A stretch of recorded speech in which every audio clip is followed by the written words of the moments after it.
Mom and Dad around the kitchen table.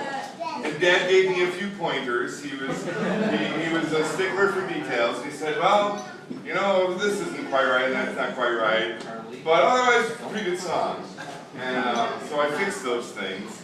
And now, in 2013, here I present to you the Ballad of Slowiks.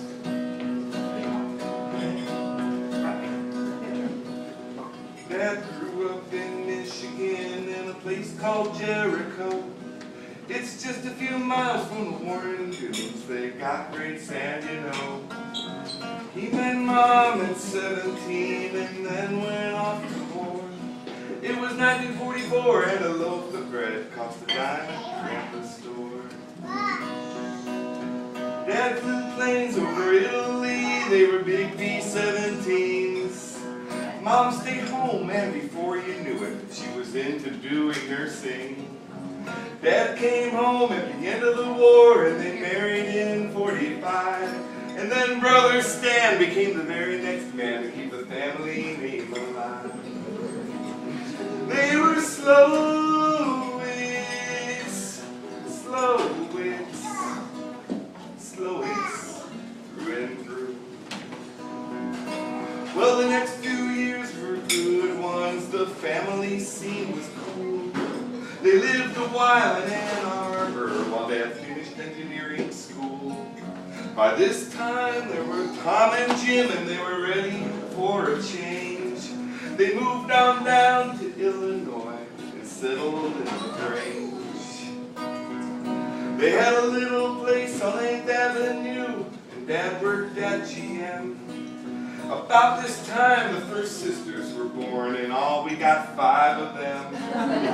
Jo Marie and Judy brought that little place alive. They had brother Bud and sister Liz by 1955. They were Slowiks, Slowiks, Slowiks, through and through.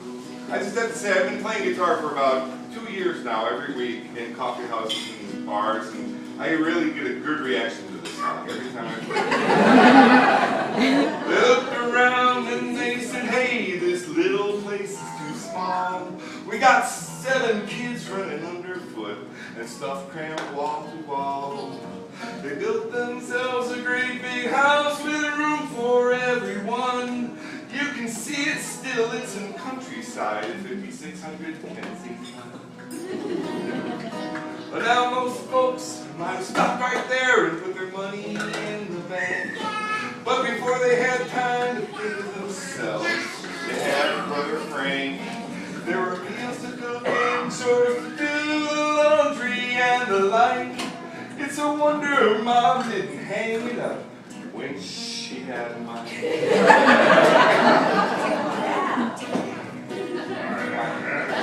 boys is an awful lot, and I guess to keep things fair, the good Lord made the next 2 girls for our parents, Jill and Claire. Soon Jean made the house scream, and then along came me. I'm the last one, I'm the 7th son in our great big family. Well, I'm the last one.